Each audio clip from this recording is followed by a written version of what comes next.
Good afternoon, everybody. We're back here. I've got Kevin and Mark, and my name is Chris, and we will introduce ourselves shortly. But today we're talking about the AI readiness checklist, and we're going to go a little deep into this operationalizing automation. And in reality, we're going to go into the idea of how do we control the burn rate in sales and marketing. And we do have the technology, we do have the tools today, and obviously everything is going to be around AI. So I hope you enjoy this subject matter. Let's move to the next phase here of the agenda. We're going to be introducing the speakers. We're going to be moving into efficiencies and moving into talking about what MarTech is available to do intelligent automation. This is going to kind of roll back into, what does a company do in terms of their checklist? And we're going to go a little bit deep as well, too, with, our angel investor of Ontario expert here, Mark, who is going to be talking about what would investors be expecting, what kind of technology should startups have, and what automation tools are you going to have when you come and present yourself that you can accelerate and control your burn rate using investor money. So we're going to do all these things today, but let's get into the experts here. So again, my name is Chris Adams, and I am founder and president of Adams Hamilton. I typically talk about marketing, sales, and technology in that area. And let me just bring that over now to Kevin here to introduce himself. Thank you, Chris. Good afternoon, everyone, from wherever you're listening, whether it's live here with us today or later after the fact of the on-demand video. My name's Kevin Butler. I'm the Chief Strategy Officer at Goose Digital.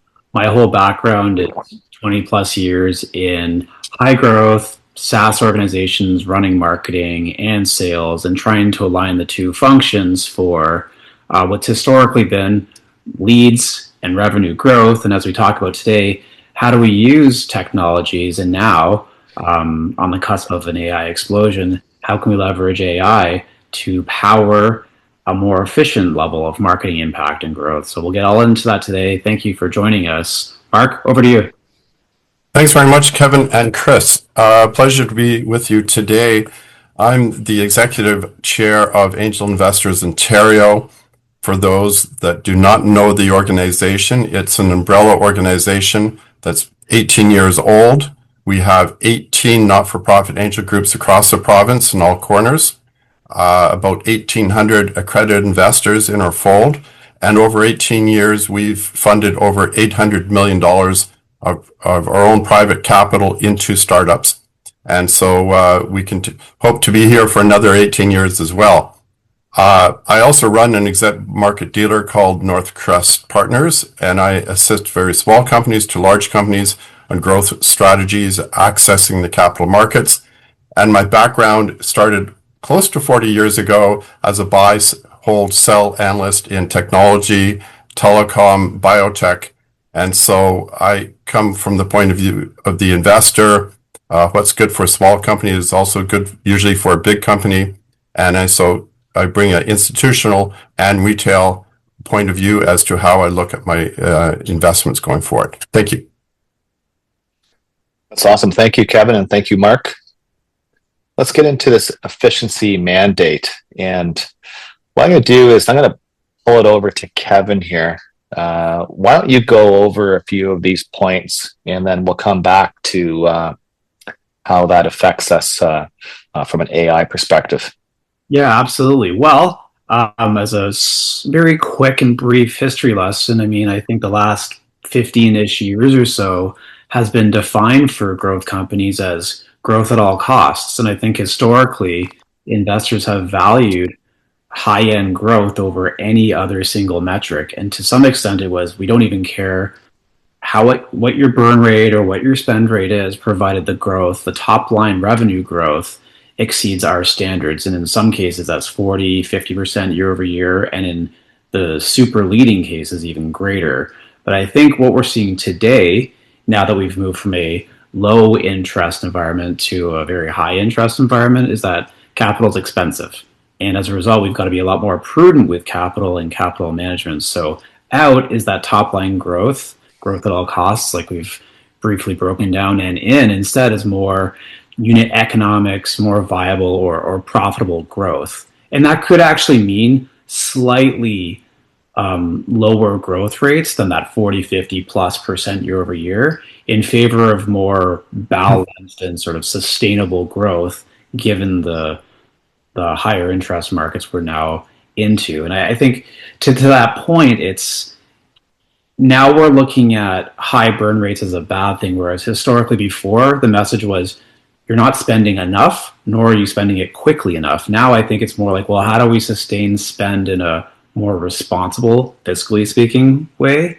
And how are we managing any level of technical or operational debt? And I think to some of the bullet points below on lower customer acquisition costs or CAC, I think it's expensive, right? And no longer do VCs or PE want to see spending of $2 in order to get $1 of ARR back. I think now the viable strategy is, well, how do we pay this back sooner? And some metrics that I pulled up earlier this week is that whether it's benchmark or G squared, on some tech companies, a lot of the time the average payback ranges from a year and a half to 2 years for a customer, which is, I think, is way too much nowadays in a high interest rate environment.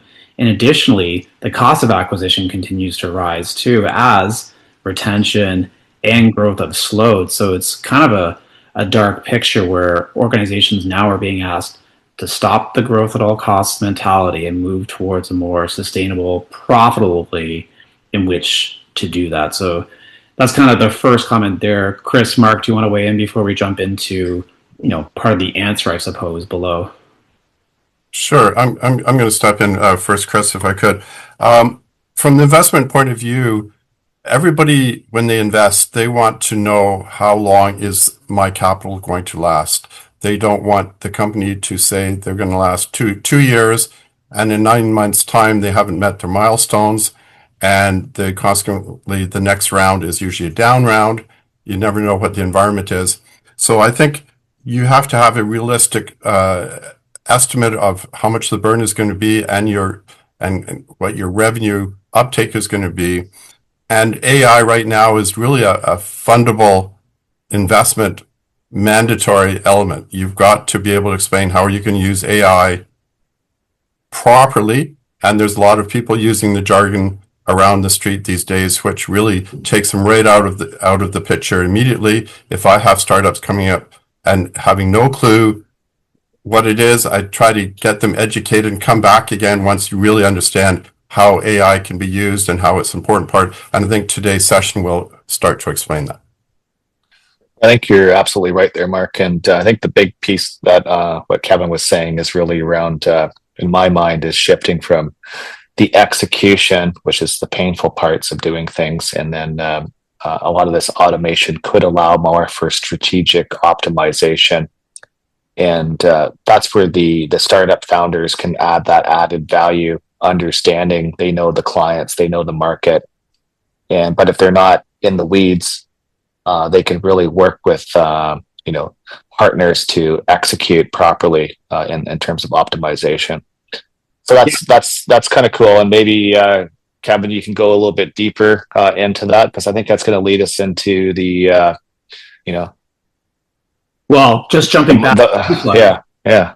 Just to tie off what both you and Mark had just said, I think that very question mark of, well, how are you going to be using, and not even going to be, but how are you already using AI as part of your workflows and operations to bring down some of these costs? And I think one, it's got to come first with a vision of how is technology or AI being used in your operations to reduce the need for growing headcount. And before, in the old world or old era, it was in order to double marketing impact and revenue, we need to double the team. And as a result, these marketing teams, particularly in high growth SaaS organizations, sometimes a marketing organization would be 40 people, maybe 50 people. And they're all doing things, right? And I think the new challenge is going to be, how can you scale your marketing operations and impact without having to actually bring on new people? And the promise of AI is greater efficiencies. You can do more with less. and you can scale it. So I think those organizations looking for funding, Mark, to your point, they've got to show a connection between the role technology can play and their ability to drive more marketing for greater impact. And theoretically, they should be able to do that without the need of new hires. And the second point that's connected to that would be this term I'm calling human middleware. And this is historically what we've had new hires doing, possibly entry level or lower down the career ladder, of doing whether it's like manual data entry or CRM management or lead routing, basic follow-ups without a whole lot of thought or value behind them. These kinds of Mhm. that, one, we can either get rid of because they're not valuable, or two, automate within the structure of an AI or Mart tech in order to do those things for you. I think again, it's like the roles that we're going to have, and this is the final point, and Chris, you alluded to this as well, is moving the actual basic or simple task execution out of human hands and into AI, and focusing our existing marketing teams on actual strategy optimization, whether it's identifying new opportunities within a market, coming up with unique and differentiated messaging to really cut through against a top competitor or competitors in your space, something that AI can't quite do. That's where we want to focus and reallocate our human capital. But moving away from the manual, basic, automatable things are going to be key for organizations depicting and explaining how are they using AI to their advantage. And if I could just interject as well, I think we have to understand too, there is a time for full scale adoption of AI technology and also a time for learning what I should be doing in the future. And that ties into, we're going to talk about data. You've got maybe some leeway if you're not going to be quite ready for it now. Maybe you have 6 to 9 months that you can work on cleaning up that data, as you're going to talk about, Kevin. But the human capital really has to be there to make sure you have a proper product market fix. If you just have the wrong message, it hasn't been tested, you don't have commercial success there, you're trying something else, you can't expect that AI is going to correctly identify your marketing strategy, and it'll have a real bias potentially with the wrong message to your potential clients. So it's really important that you have that product market fit set up and correctly tested before you really get into a full AI adoption. Agreed. Yeah, Hello. and maybe we can get into this. It's a great lead in, I think, to the Martech and the intelligent automation and looking at the stacks that are available from a marketing standpoint. And I'm assuming, Kevin, you're going to go into a little bit of orchestration here. And the biggest theme a couple years in the last few years has been just around using AI for content generation and kind of creating new white papers or blogs. Or now we're talking about connecting data stacks to automate that the bottlenecks that you were just talking about, and eliminating some of the middleware, the human middleware, so they can concentrate more on strategy and these systems actually talking and getting things done. So let's go into this new phase of AI and this workflow. Or you want to comment on that, Kevin? Yeah, I do. And I think we will get to some of the content pieces as well, Chris, just as far as like what our checklist looks like in a few slides. Yeah. Yeah.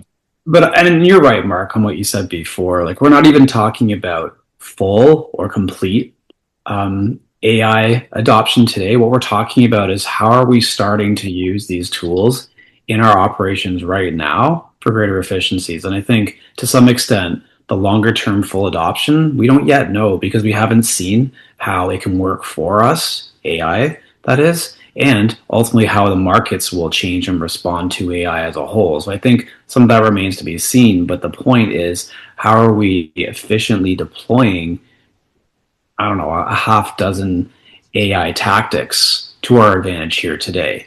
And that would be things like yesterday's world of removing these manual bottlenecks and making sure that our growth isn't totally connected to or tethered to headcount. So in order, like we said before, to double impact, we need to double the team. That's not how we want to do it moving forward. We need to think about how do we actually scale things. And even the reactive workflows that we've got listed here as well, it's like just allowing technology and automation to take care of a lot of that with respect to if a lead submits a form, like in the example noted here, then an automated email can be sent and followed up with accordingly. It can be to some extent personalized and even have embedded use cases that are applicable to that individual, that lead. Whereas it normally 5, 10 years ago, a human being would sit there, think about it, take 24 hours to respond, and then the lead goes cold and no one ever gets followed up with. And then finally, the disparate insights, or like the disconnected or fragmented data, whatever you want to talk about, we don't necessarily need anymore to have data put into different silos and a human being actually juggling between moving data from spreadsheets to CRMs to some other tool. I think we can connect them, whether it's through APIs or other connecting technologies, and actually make sure the data flows from one system to another to then be able to automate and work from it. So as we look forward into tomorrow's ecosystem and what that all looks like, it's this concept of efficient scaling or decoupling from headcount with execution and actually driving revenue increases and lead volumes without having to actually have that. And that's going to, without having to actually spend the money to do that. And that's going to come from personalized AI outreaches. It's going to be proactive orchestration with respect to predictive systems that determine the best action from a lead or prospect in real time, deliver intent signals to the sales team so that we can actually, one, understand the behaviors and patterns of our visitors and prospects, and two, do something with it. And then finally, unifying this degree of intelligence and insights to actually go and alert our sales team, the most likely, the most profitable, the highest value customers, what do they look like, and where should we be spending our human time as far as what that looks like. So interpreting the behaviors and then allowing our team to go mobilize around that. That's going to be at the very basic level of what we're calling semi-adoption, how we're going to use technology to really grow the efficiency and maturity of our marketing efforts to go power sales. And Kevin, I think you're so right on that last comment. I always like to look at from the investor lens.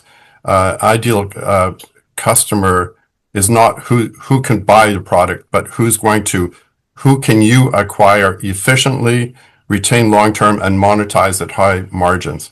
Because at the end of the day, you want to adopt AI to create a valuation uptick for your company, is not to be used as a last-ditch survival. We got to use AI just to survive. It is a tool to increase the value that ultimately people will be willing to pay for your business.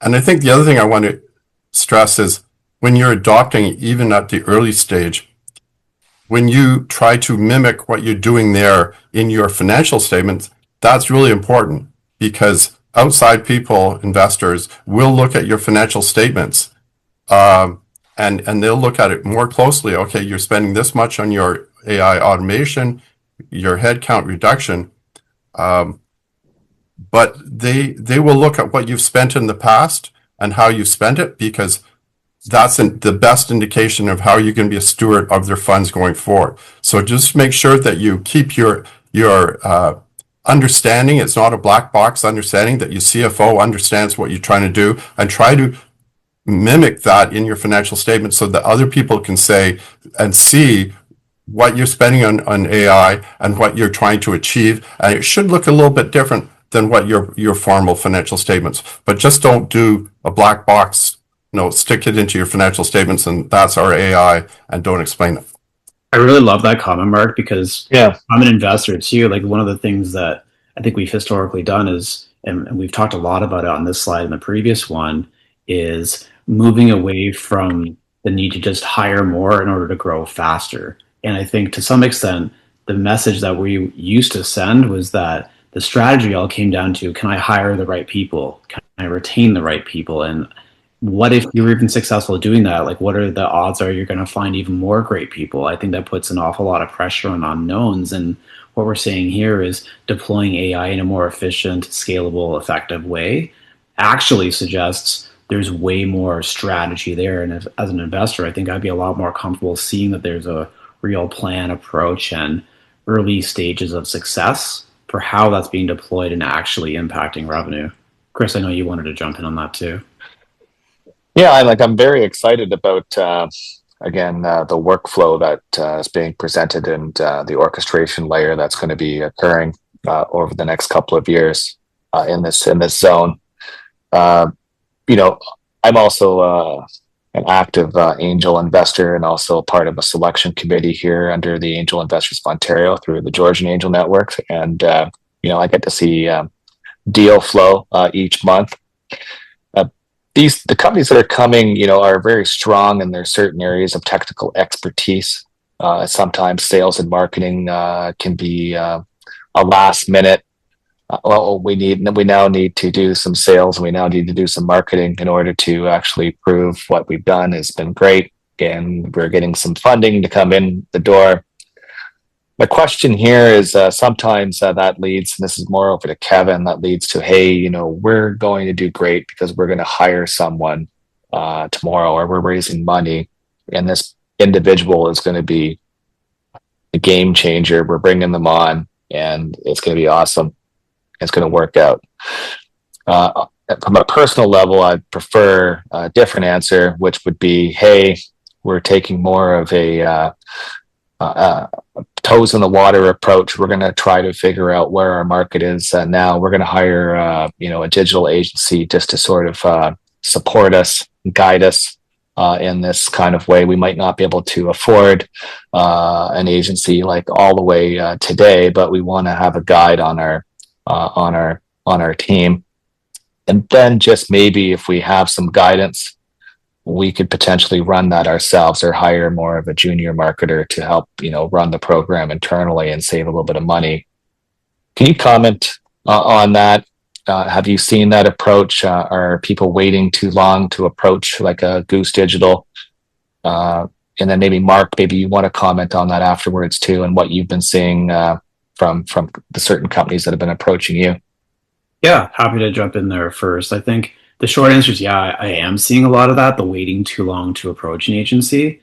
And we touched on this in part one of our webinar series, where you shouldn't be waiting to start marketing until you've raised your first round or started raising capital altogether. You should already be marketing from day one or as close to day one as possible.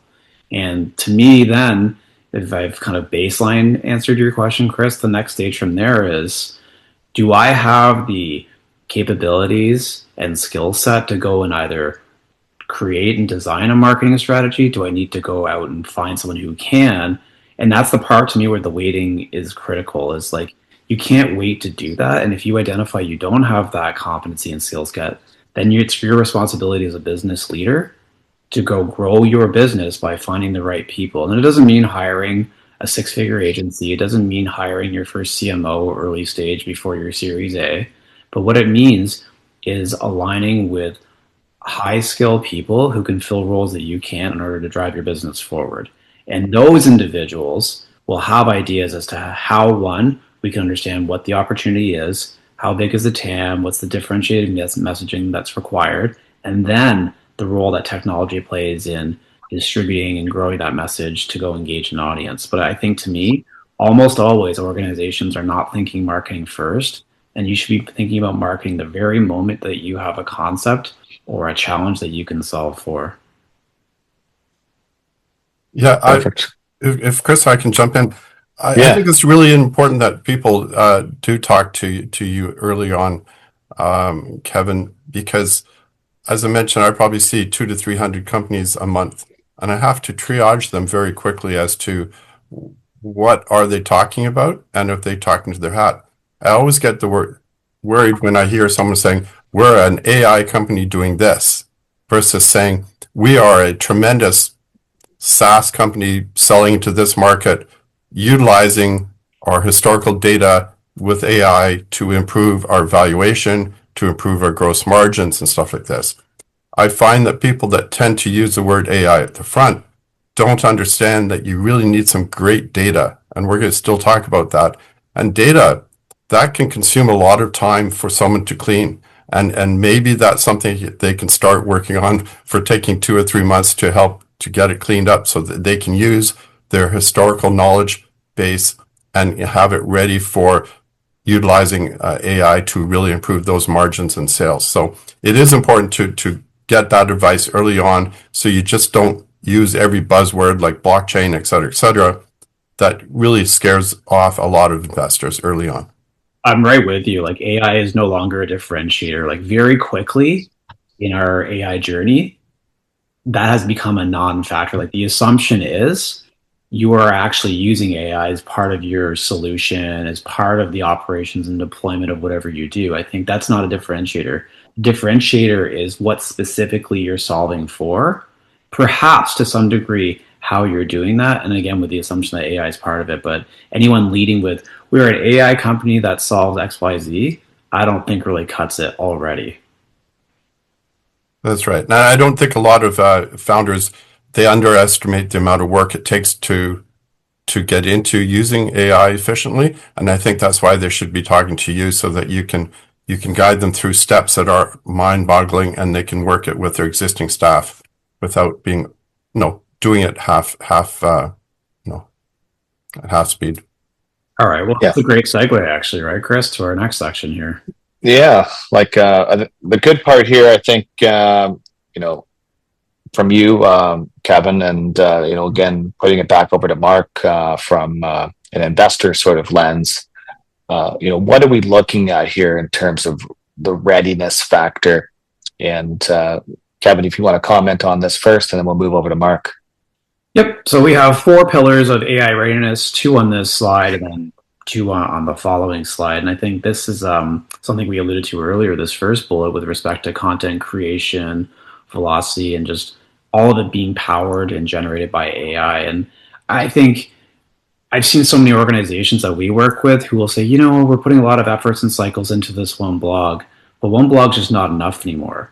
And when you think of the human time it takes to actually put something thoughtful together, we're talking a matter of hours. Whereas in the case of AI, we can go deploy an entire blog series for, say, a whole quarter or beyond with a matter of prompts in the span of maybe 5 to 10 minutes. And I think that has totally rewritten the book on what speed to market and content creation looks like. And it's already improved in a hurry over the last few years. So to me, it's going to come down to the organization's ability to understand its markets, what its prospects and buyers are looking for in terms of education, content, and storytelling, and then using AI to be the voice of that vision. What we're not trying to do is to say AI is going to do the thinking for you. What we're trying to suggest is that implementing what we're calling AI-driven workflows, whether it's product descriptions or landing page and email copy, SEO copy, this can all be executed by AI with a marketer or an agency doing marketing for you, leading the way as far as what the vision is, defining the parameters, and allowing it to go and do that work. But no longer do you have to spend, call it 6 figures on a marketing agency to create 4 blogs a quarter for you. It's just not the case and not the speed of which we need to work nowadays.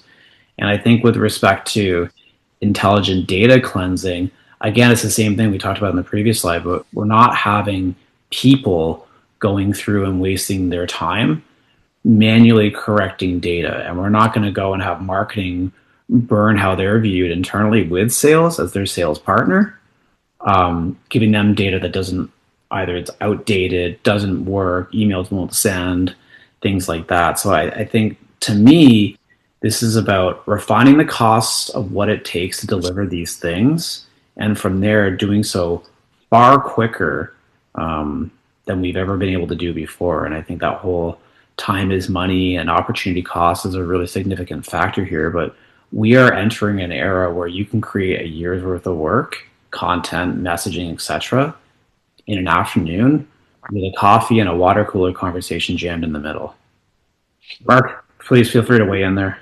Sure. I think what you're saying is the entrepreneur or advanced company, whichever stage you're at, you have to be culturally ready to adopt AI. And Right. some people have asked the question, does automation risk distance founders from their customers? And it should be the case that you put sufficient governance, and you hear the term guardrails, that's for bad stuff, but guardrails for the good stuff is that you don't have bias that sometimes AI generates. So, and you don't pick up that nuance going forward. So I've seen lots of managers at companies and said, I show them all these mistakes in their copy. Oh, they must have used AI. I said, you've got to teach them that that's not you just don't press the button and you just post it. You have to have someone edit it, make sure it's got the message. So you really want to make sure that the boss, the owners, entrepreneurs, they know that they still interject that strategy, make sure it's still adhering, that you're not getting off course, because you could get off course and spend a lot of time correcting that in the marketplace if you send the wrong message because you just thought it was 100% ready the time you go out. You still have to edit it and make sure it's got the content. Well, that's just it. Just to interject, because I know where you're going with this, and I completely agree. It's when you task AI with being the executor, you are also tasking yourself with being the arbiter of quality or taste, right? And I think AI is what it is. It's going to do exactly what you tell it to do. But most importantly, on top of that, it's not going to do the things you don't want it to do unless defined. Meaning, if you don't want bullet points at the end of your sentences, you have to state that. If you don't want emojis and double dashes, you have to state that. If you're selling to a Canadian audience, you need to make sure that AI knows that so it uses use where American English doesn't. Things like that, right? So I think this all comes down to knowing your audience and being extremely clear with these AI prompts as to how you're using this material and what you're looking to get out of it. But to your point, Mark, it's not just like click a button and you're done. It's usually going to come with the levels of refinement that you're talking about. But that's okay because you're still moving infinitely faster than you ever were prior to AI and these AI era we're now fully into. I do know that having written many research reports for close to 40 years, I wish I had AI to let my brain flow of information get structured quickly because that was such a time-consuming part. And sometimes you get writer's cramp, writer's block, and having AI just to put your stuff on the piece of paper, let it flow, give it that prompt engineering. I think that's a word we haven't used yet, but prompt engineering is important, and that's what I think one of the biggest things about using AI in search vehicles is just understanding the power of prompt and what you tell it to do or not to do. Most people on the street don't have a clue that is such a powerful tool and very important to the task. Well, we're still learning how to use it, right? I remember when Google first came, we all had to fundamentally change our view as to how to use search engines to find things that we needed to find. And to exponential degree more, we're having to now figure out how to use AI to get what we need out of it, right? So we are, to an extent, early days in understanding how to engineer prompts, or prompt engineering, as you put it, Mark, in order to avoid the other term, which I'm surprised I haven't used yet, which would be AI slop. So I think to that point, you're right, and that's the new skill that is going to be required for any marketer entering the workforce or any marketer in the workforce who's looking to continue to grow their career. And then finally, any organization whose eyes are set on high growth. A lot of this is going to come down to how are we using the technology to support, enable, and drive that growth. And it's going to come through prompt engineering and really being smart about how we use this to move quickly and make use of that time we're now saving, not having to write these huge research papers or what have you.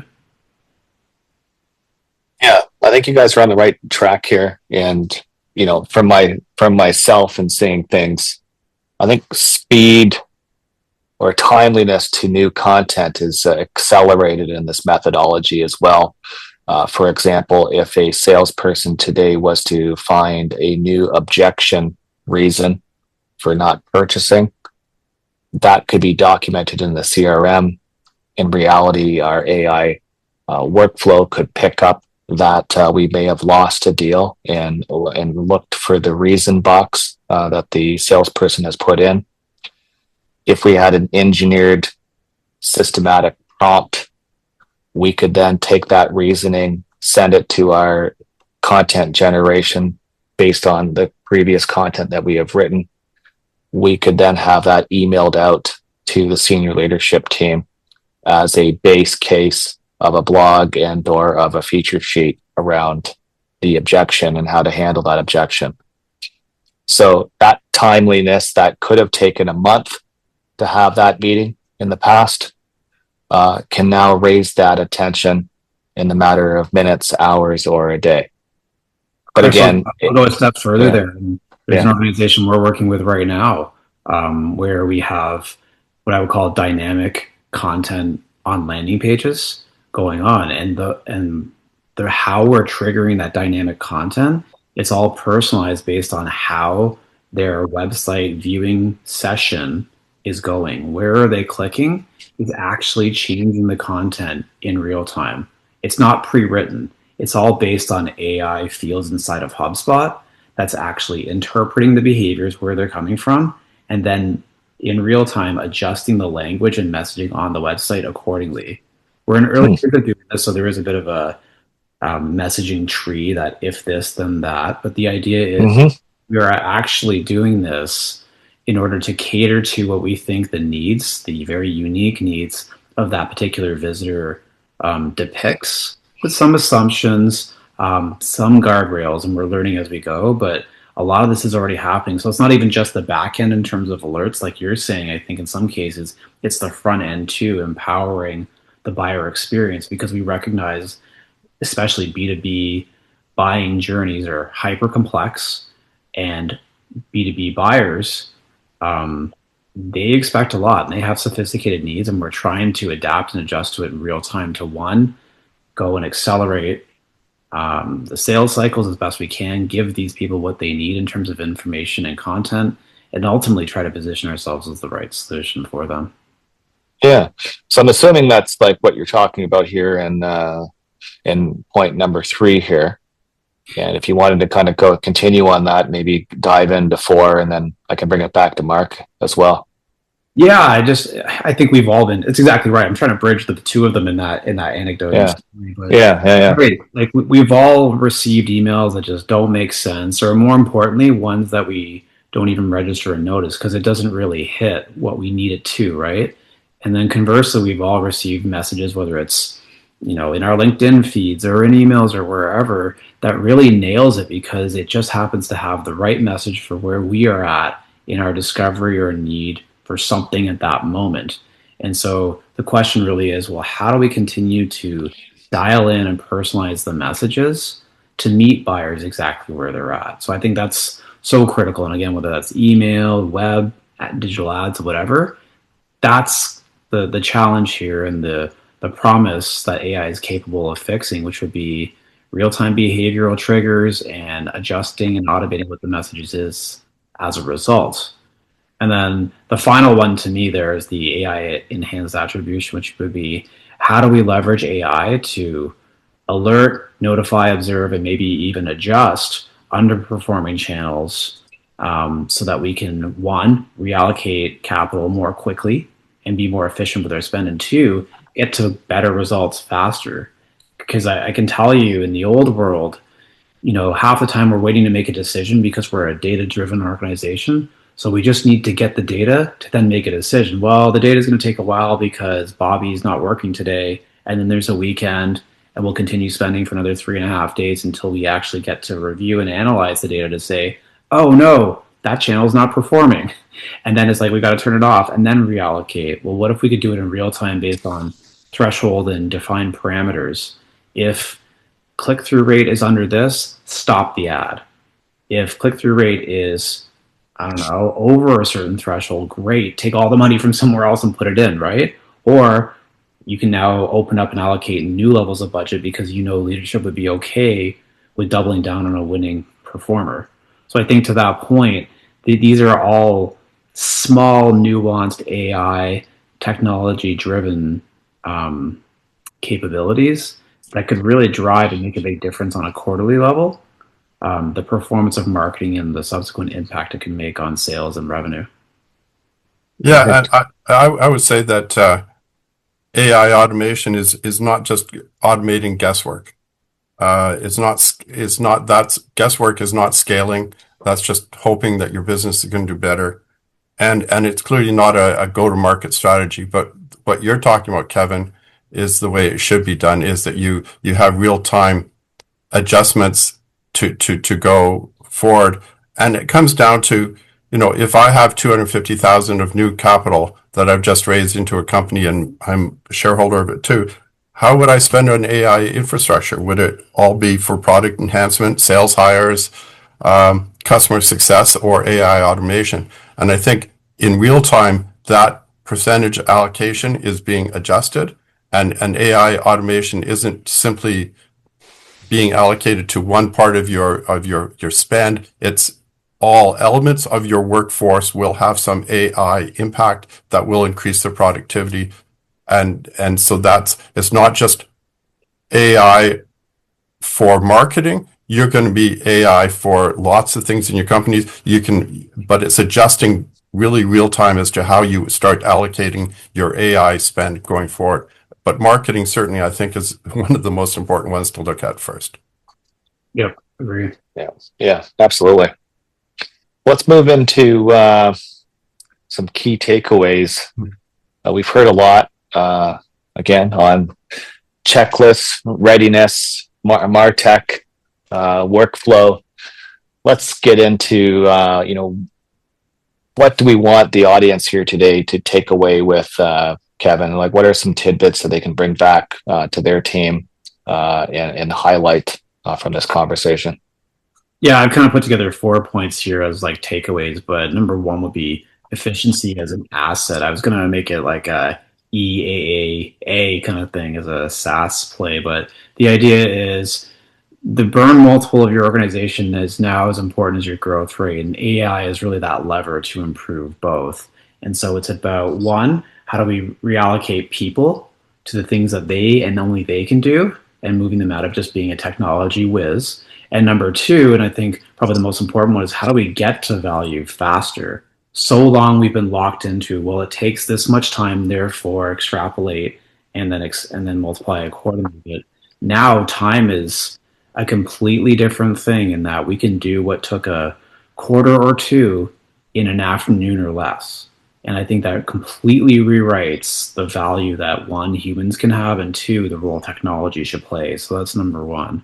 Number two, I'm calling it non-linear scaling, but this idea that if you are an AI driven or AI embedded organization, whether it's in the technology or in the processes and functions that you operate, you can now actually go and grow your revenue 2 to 5x without some sort of one-to-one correlation in headcount, meaning you are not limited now by the size of your marketing team, but rather the imagination of the role AI can play in growing output, programs, campaigns, etc.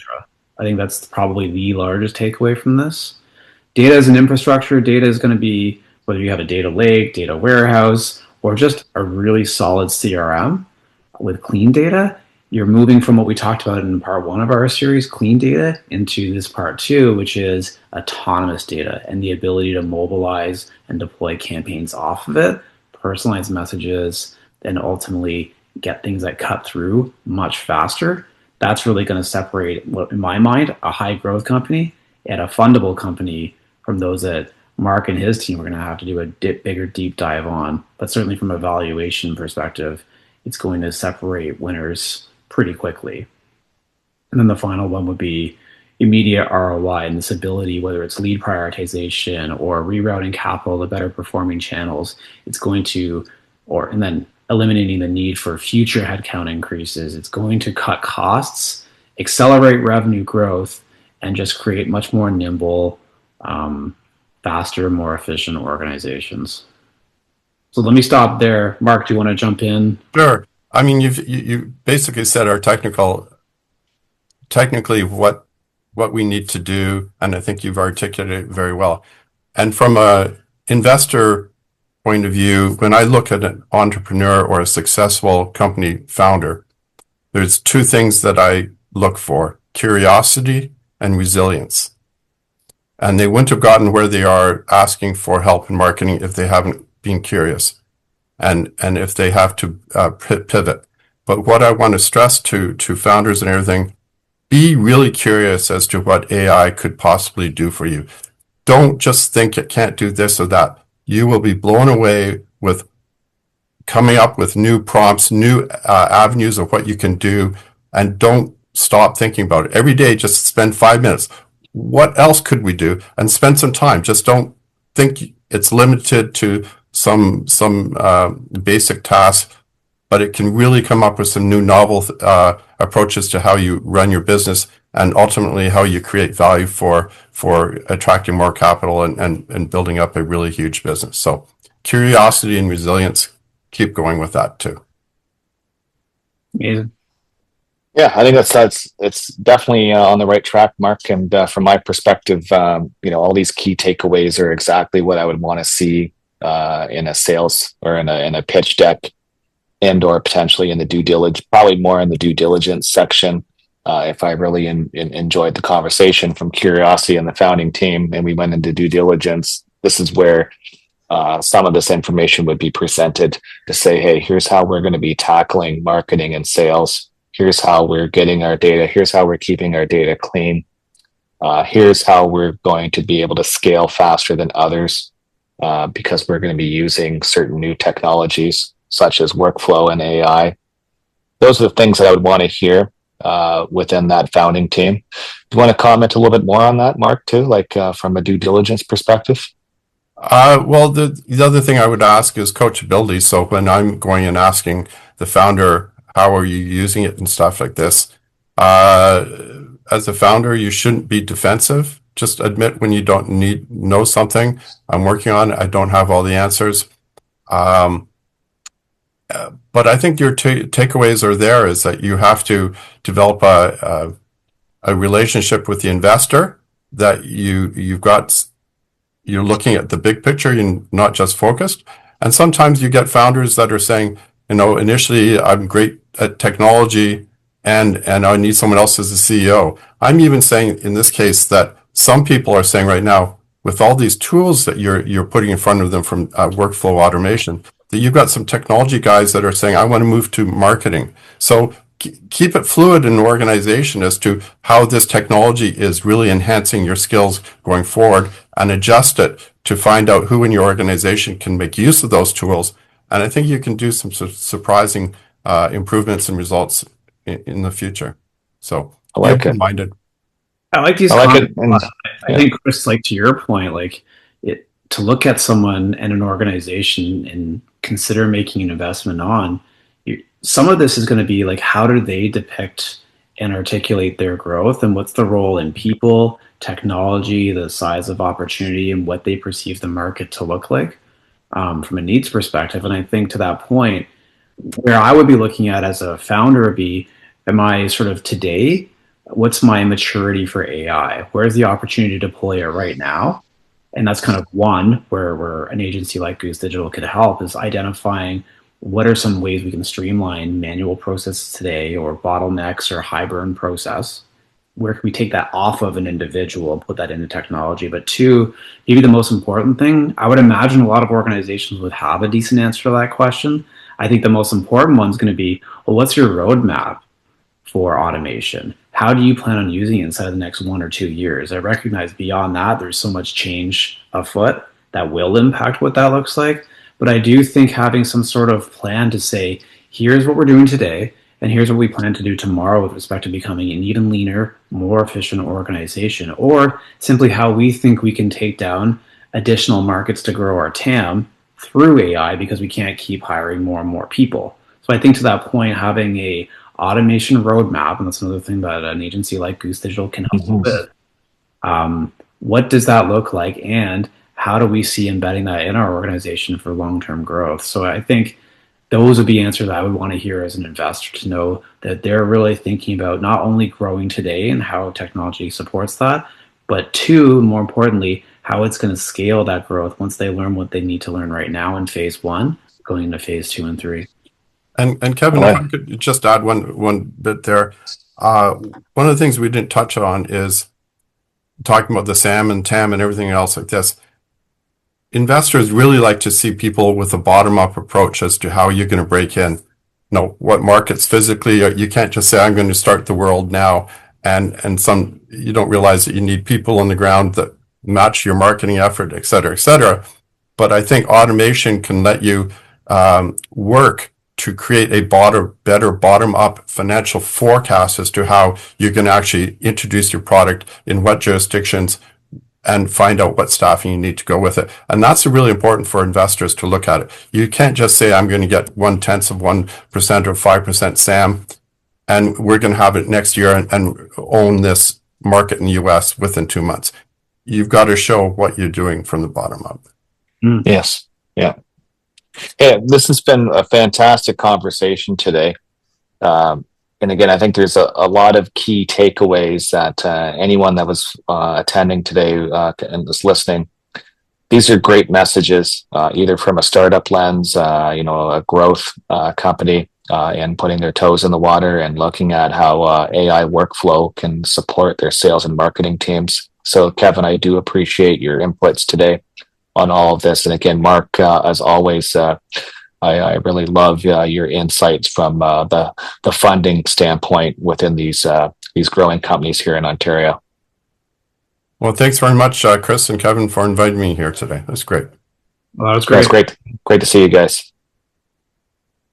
All right. We will tune in for part 3, which I believe is happening in May. Until then, gentlemen, thanks so much for the time today. It's great. Thank you. Enjoy your day. Bye-bye.